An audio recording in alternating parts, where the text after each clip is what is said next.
5ই August আজ থেকে ঠিক 1 বছর আগে 2024 সালের এই দিনে ফ্যাসিস্ট বাংলাদেশ ছেড়ে পালিয়েছে। রাহমুক্ত হয়েছে Bangladesh.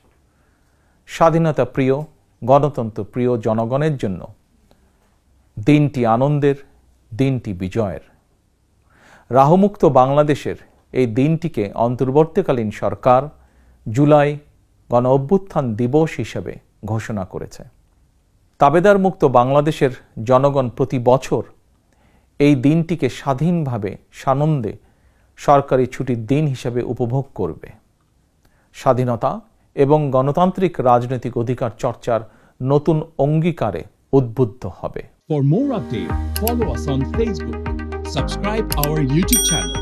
Get the latest update on www.daily-sun.com.